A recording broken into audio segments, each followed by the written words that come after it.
So you've just read that some anti-aging diet or supplement slowed epigenetic aging by 4 months. And you're wondering, great, but can I skip my next birthday party? Or more realistically, does that mean anything for how long I'll live, how I'll feel, or whether I'll still be able to open a pickle jar at 90? Welcome to the weird, wonderful world of epigenetic clocks, where time is counted not by candles on a cake, but by chemical marks on your DNA. These clocks, like Horvath, Grim Age, PhenoAge, and Dunedin Pace, don't care about your driver's license age.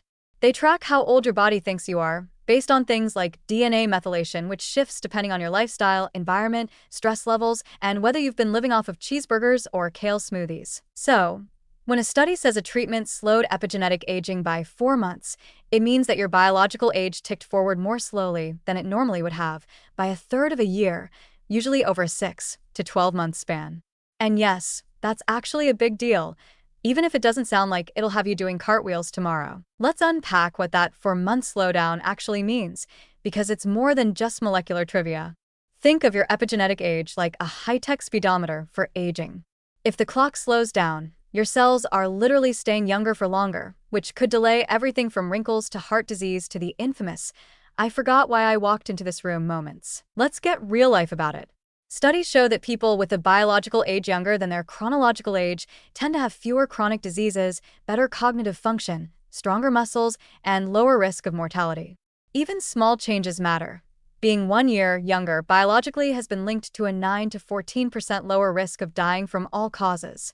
So if you slow down the clock by 4 months every year, you're not just buying time, you're buying functioning time. Think more tennis, less walker. More dancing, less dialysis. And here's the kicker: slowing your aging by 4 months in a single year compounds. Imagine doing that for a decade.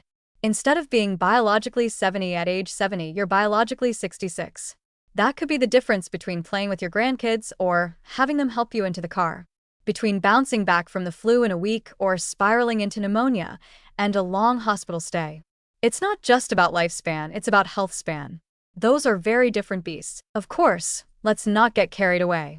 A 4-month reduction won't give you Wolverine healing or make you immune to gravity. It won't reverse decades of fast food, chronic stress, or stubborn couch potato syndrome. But it suggests that the right interventions, diet, exercise, supplements, sleep, stress management, can truly slow down the biological processes of aging.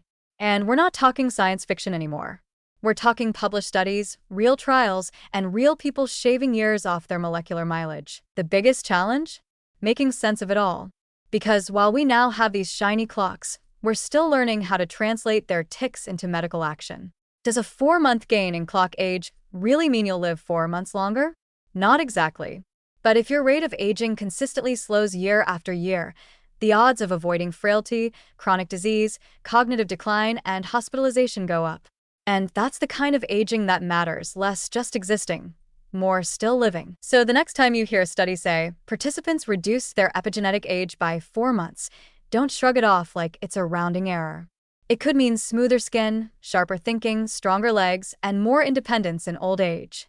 And possibly a few extra dances at your great-grandkid's wedding. In short, 4 months younger at the cellular level isn't just some lab result, it's a little more time with better quality. Which, let's be honest, is kind of what we're all hoping for. Especially if we can get there with a smoothie and a walk instead of cryogenic sleep pods.